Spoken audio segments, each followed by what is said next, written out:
Boker Tov.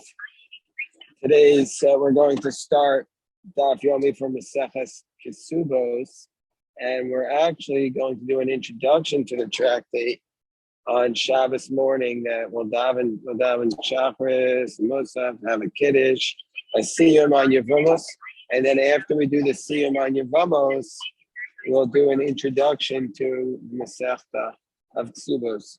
But in the meantime, we'll start with the first daf. So Kesubos, today's Daf Yomi is Kesubos Daf Beis. The daf tells us Besua Nisei Yom Arvi. Besua is a virgin.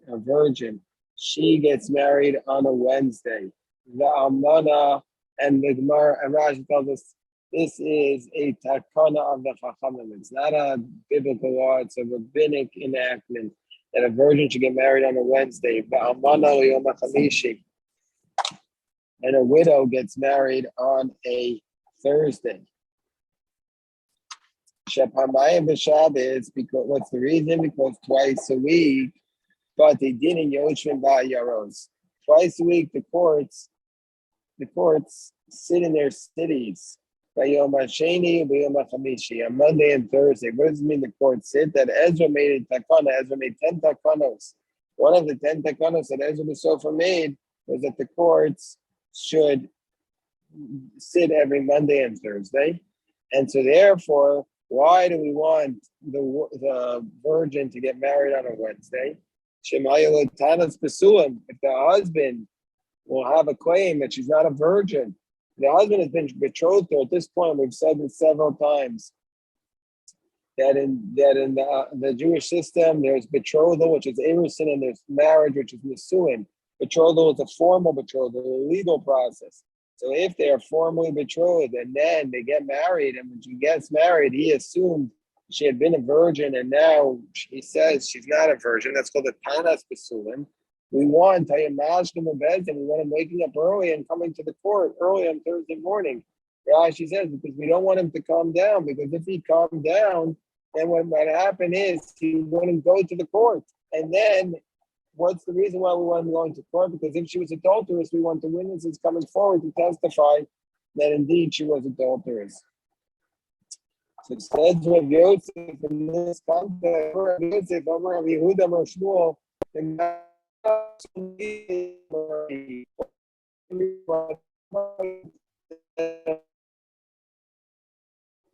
on a Wednesday. What's the reason why the Mishnah says this? And in this context, what Yosef says, or Yehuda said in the name of Shmuel, that the reason is with Fisha Shaninu, because we have a Mishnah, which we're only going to say for the first time on Daf Nun Zayin, but they cite the Mishnah now. And the Mishnah says, that if it came the time and they still didn't get married, she gets to eat. She gets to eat from his estate and from his truma. What does that mean? It means as follows: that from the state of Erusin, from the state of betrothal, the baseline assumption is that he has to get married within 1 year to her. And once he's married to her, he has to support her by giving her what's called mizonos. He has to give her money for her food, for her maintenance. And so if they came to a year and he still doesn't get married, then she gets to eat from his estate. He has to start paying for her. So that's what the Mishnah says. So now Rav says Rav Yosef in the name of Rav Yehuda in the name of Shmuel. So Yachol, I might have thought, I might have thought that, let's say this 1 year came out on Shabbos. It came out on Sunday. So 1 year from the day that they got betrothed was a Sunday. I might have thought, I might have thought, okay, he has to start paying her because the 1 year date is up. Therefore, we learned so he's saying no. That's why it's telling us that the virgin girl gets married on a Wednesday, because to say that the Sunday is not considered the 1 year. So the Gemara says that Rav Yosef had said the statement in the name of Rav Yehuda in the name of Shmuel. So the Gemara says that Rav Yosef himself said, Mari da Avram, I'm Rav Yosef, Mari da Avram. Rav Yosef says, God of Abraham, meaning Rashi says it's an expression that Rav Yosef got sick and he forgot he forgot why he had said things or what he had said. And so here Rav Yosef says, I don't understand this. Totally Tanya, Keduo Tanya. Hi Tanya, Hi Tanya says you took our Mishnah where there was an explanation and you combine it and you try to combine it from another Mishnah where there is no explanation. Our Mishnah here explains why you do something. The other Mishnah there doesn't explain it. And we're trying to explain our Mishnah, which explains why you get married on a Wednesday with the other Mishnah. It doesn't make sense. Versus we think about Hatanya, both Mishnahs are taught. So he says, but the Tanya do all the first time. You took a Mishnah which has a good explanation, and you're trying to explain it from a Mishnah where there's no explanation. So therefore, Rav Yosef said, this must be what Rav Yehuda said in the name of Shmuel. This must be what Rav Yehuda said in the name of Shmuel. What did he say? That Amar Rav Yehuda Amar Shmuel what's the reason why the virgin girl gets married on a Wednesday? That if the husband has a claim that she's a virgin, he could quickly go to the court.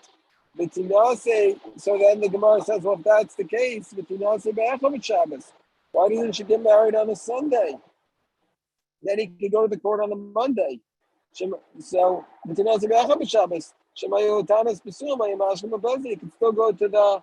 he could still go to the court on the Monday.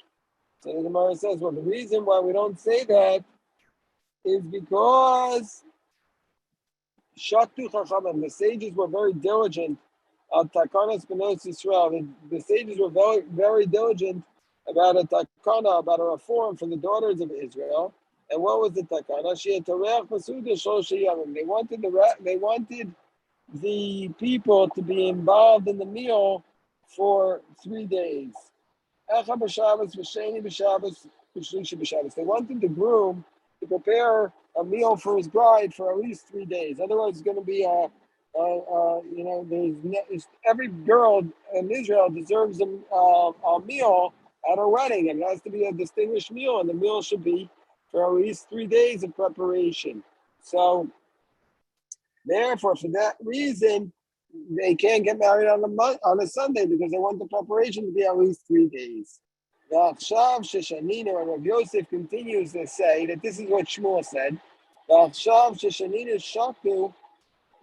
now that we explained that they have to have this takana preparing the meal for 3 days, and for this reason they don't get married on a Sunday, that's why they get married on a Wednesday. Well, now we combine it with this other Mishnah where we learned in this other Mishnah that Higia Zman V'lo Nisu Ochos Mishov Ochos B'Truma.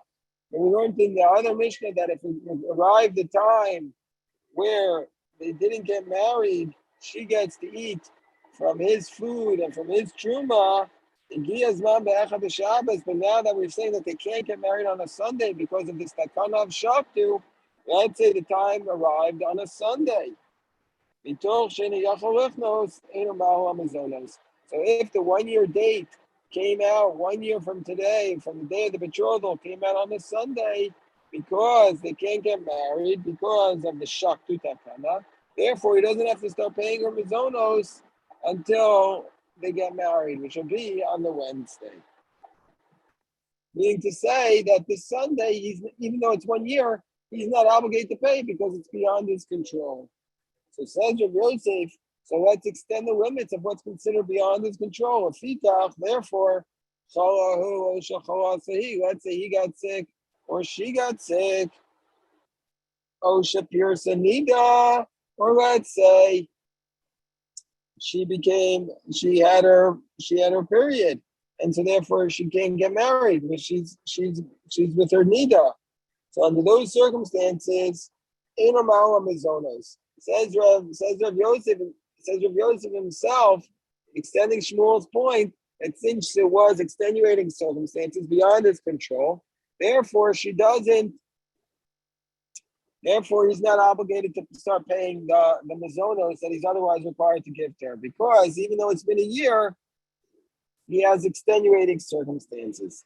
That's what Rabbi Yosef says. Comes along the Gemara, and the Gemara says we actually have a different version of this whole discussion. What's the different version of the discussion? The different version is as follows. That we say, the Gemara says, some say that this statement of Rabbi Yosef was not a statement, but it was a question that he asked. Let's say he got sick. Let's say he got COVID. He said, I can't go to the wedding. I have corona.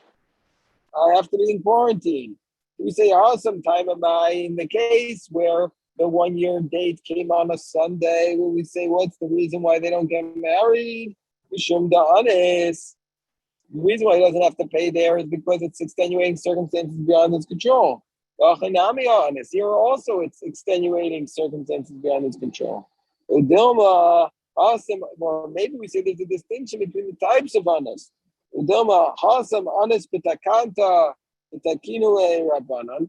There, maybe it's an honest with something that came from the rabbis. The rabbis gave a takana. The rabbis said, you're not allowed to get married on a Sunday. He says, there's nothing I can do. It's the rabbis made this takana. But here, it's not from the rabbis. It's just he said, it's my extenuating circumstances. And so therefore, it's not enough, and he should have to pay the mizonos. Or if you want to say, well, if he gets sick, it's his fault. Mizonos, he still has to pay the mizonos. What about if she's the one who got sick? Matzi Amara, can he say to her, Ana Kamina? Can he say to her, listen, you're the one who got sick. I'm here at the wedding. I'm showing up. I'm under the chuppah. Sorry, I'm not paying you. You didn't show up.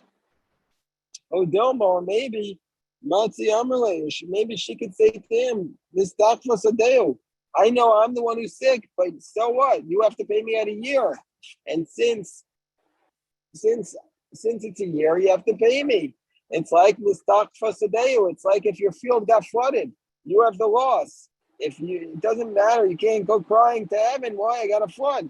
Doesn't matter. So too, it's something that basically you should have known when you entered into the relationship with me that you have this responsibility. So the Gemara says, and if you want to say that she could say to him, this claim that your field is the one that got ruined, and so therefore you still have to pay for my mazonos. What if the reason why she's not showing up to the wedding is because she became a nida, she became her flow? Do we say b'shas vest eloti bailach? The Gemara says if it will be the time of her vest or time of her regular flow, that's not the question. Why is that not the question? Because the Romatzi Amara in the Stanford, she can't say it's your bad luck because it's so obvious that this is going to be the case. She can't say it's your bad luck because there's so much foreseeability that she's going to have her nida then. If she has an unusual flow, that's the question. Do we say, given the Lobashaz Vesta, since it's not the time of the Vesta, but the Amrulani stuff, so there she could say, this is an unusual thing that I have my flow now. So therefore, it's your responsibility because it's not something that was foreseeable on my part. It's an unusual thing, and so therefore you have to pay my mazonos. So Doma, or maybe we say, Kivan the Ika Nashi, or maybe we say, since there are certain women who they know that they get unusual vesets, therefore kishas vesta dummy. So therefore, it should have been foreseeable, this idea that she'll become a nida and be unable to get married. So that's what those are the two possibilities. So the Gemara says, Pashit Ravachai. Ravachai Gaon gave an answer. That was a Freudian slip. Ravachai Gaon, not a Freudian slip. But Pashit Ravachai, Tosa says, don't say like Rashbam, who says that this Ravachai is Ravachai Gaon. He says, don't say that. But Rashbam says this is Ravachai Gaon. It's very late, like the 7th or 8th century. with the author of the Sheotos. So Pasha Rabachai answered, how are we going to say, well, basically, what's the question? The question is, if it's an accident, is he responsible to pay a mazonos at the 1 year period? Meaning, say if there are extenuating circumstances beyond anybody's control. So Rabachai tries to deal with this by looking at our Mishnah. What does our Mishnah, the Mishnah in Zion say? Higiyazman v'lo nisu ochos mishlo. If the time arrived and they did not get married, then she gets to partake from his estate. Ochos b'truma, and he has to pay for her food and her truma. Now it says Rabachai lo nasu lo katan. He doesn't say he did not marry her, elu lo nisu, meaning to say, but they did not get married. So meaning to say that the Harav, she says that the husband is somehow putting the reason for not getting married on the woman. And we're saying that once that time comes, she gets to eat from the estate. Now, what's the situation we're talking about? If she's the one who did the delay, well, if the delay is intentionally done by her, why did she get to eat from the estate? If she just says, look, I'm not showing up to the chuppah, sorry, I can't make it till 3 months from now. Well, why does he have to pay for her food under those circumstances? So must be Elalav the itness. So we're talking about a situation where it was circumstances beyond her control. It was ki gavna. It was like, for example, she got sick and she didn't show up. You see from here, under those circumstances, she still gets to be supported by the estate. So that's the answer of Rabachai. Rabachai says that in a situation where there were extenuating circumstances, he still has to support her. He still has to support her once the 1 year more kids. Comes on Rav Ashi, Amar Rav Ashi, Om Emocha, Kol Unsa Duo Acha, he says, actually, no, I'll say differently. He says, any accident, Kol Unsa Lo Acha. If it's an accident, it's extenuating circumstances beyond her control, she still does not get to eat from the estate. He argues with Rabachai. You become an akfi, and when does it say that after 1 year she gets to partake in the estate? That's where he is the one who delays the marriage. He's the one who doesn't allow her to get married. And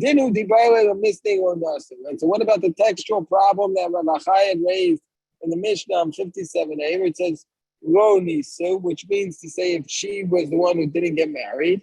So Rav says it's not a question. I did the Tani Reisha B'Diti, Tani Nami Sevi B'Diti. Since the first clause of the Mishnah mentions her, so therefore the second clause mentions her. But anyway, we see from here that according to Rav Ashi, that if there's real extenuating circumstances, he doesn't have to pay the mizonos. He only has to pay the mizonos if he's delaying it, if he's the one who does the delay. But otherwise, the mizonos clause of the Kesuba does not take effect. So the Gemara says, well, if that's the case, Amar Rava, Rava says, even though we say that here he can claim extenuating circumstances and not pay her, when it comes to a divorce, you can't say extenuating circumstances. Both make a pause for a second. The get is a Jewish divorce. What do you mean? Why would there be extenuating circumstances that were relevant? And we'll see that the Gemara will be talking about a situation where a person gave a get on a condition. He said, you're divorced if I don't show up by, for example, to a certain place, a certain date. So therefore, under those circumstances, we say, if he has, let's say he has a condition, he has extenuating circumstances for the reason why he didn't get there. Well, then Rava said, then the get would still take effect. Even though Rav Ashi says, we by extenuating circumstances, we can be lenient for the man and say he doesn't have to pay by the money. But in the case of a get, we say we don't care about extenuating circumstances. With respect to get, we won't say that. We won't care about the extenuating circumstances.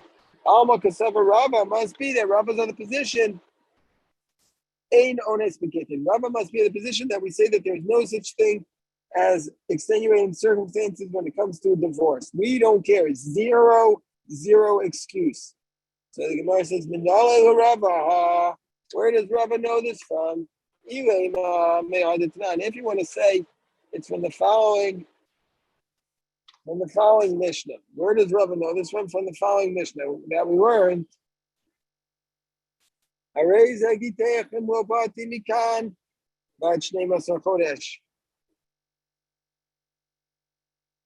So he says, he said in the Mishnah, we say in the Mishnah, again, we're trying to figure out how does Rava know this idea that we don't accept any extenuating excuse by a get. So he says, do you want to learn out from the fact that the Mishnah in Tractate Gitin says, if a man says, this is your divorce, if I don't show up from now until 12 months, and he dies within those 12 months, then under those circumstances, ain't no get.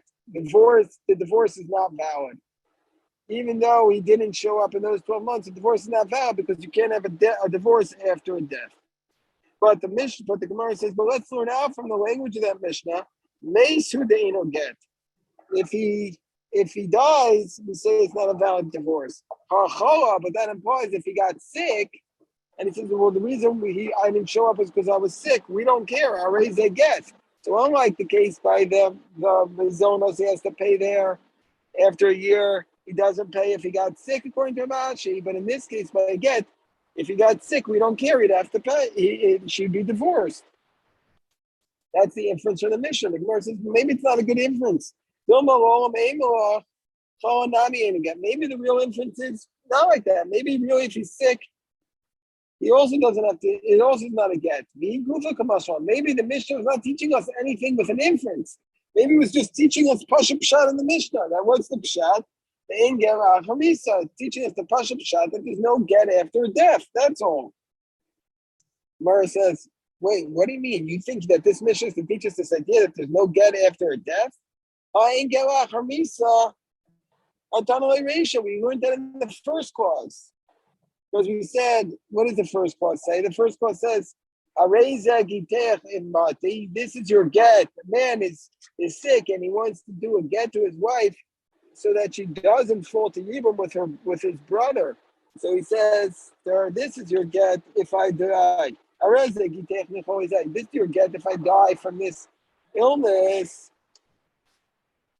Or he says, if he says this is your get after my death, he said nothing because there can be no get after a death.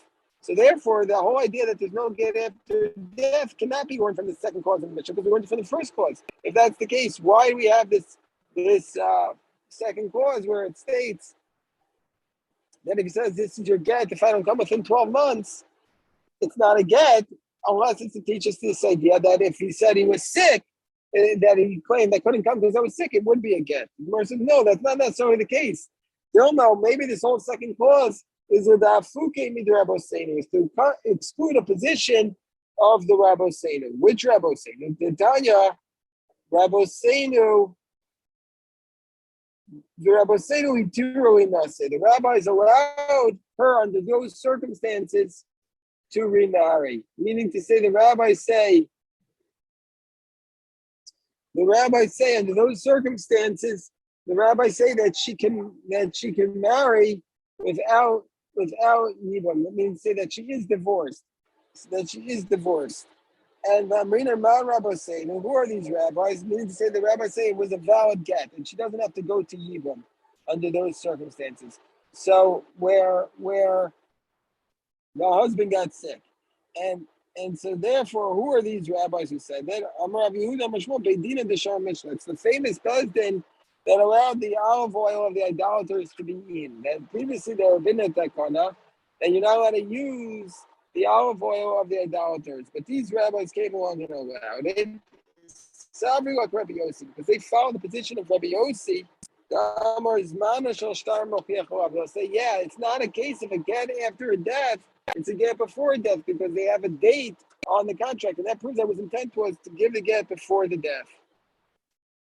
So she's not divorced from the date of, she's not being divorced after death because she was divorced from before the death. So the Gemara says that will be safer. So what's our source? The idea that Rava says that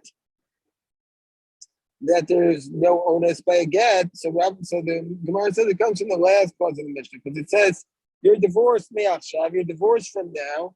And we'll pass him if I don't show up from now until 12 months. When Meis b'toch shnei maser chodesh and he dies within 12 months, I raise a get. Then we'll say it is a valid divorce. Don't we say it's a get if you die by death or if you die by an illness? And we see from here, or not die by an illness, or if you get an illness, we see from here that there's no excuse for a get, that it's a get even if there's an illness that prevents you. Where it says, no, maybe it's just death. Don't learn anything out about an illness here. Maybe he says you're divorced from today only if I would die. Why? Because he wasn't trying to exclude the case of being sick. He's just trying to exclude the case of death because he doesn't want her to fall to his brother in Yibam. So therefore, we're still left with an explanation for what's Rava's source for the idea that we don't accept any extenuating circumstances excused by a get. So therefore, the Gemara says, so Elameah, from this statement, that there was a person who he said to the agency, says if I have a statement, there was a statement he said, if I don't show up in 30 days, then you're divorced. That's what the guy said. He said, if I don't show up in 30 days, then you're divorced. So Upaski Mabra, and he showed up on day 29, and the ferry was canceled. He's there, just the ferry is canceled. So beyond his control. But he's pounding the sound. He's saying, I'm here, I'm there. Chazudasi says, look, he's waving his arms. Look, I've showed up. It's within 30 days, but he's on the other side of the river. And so Amar Shmuel, Av Shmei Maasya. Shmuel says that's not called coming to the city. He's still too far out. He hasn't shown up. We don't accept any excuses by a get. Gemara says, but fine.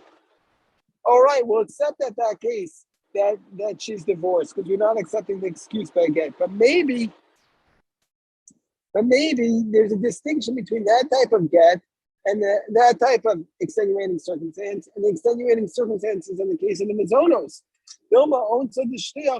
Maybe he should have known that's not a real ones. He should have known that the ferry gets canceled. And so therefore that's when the divorce takes effect.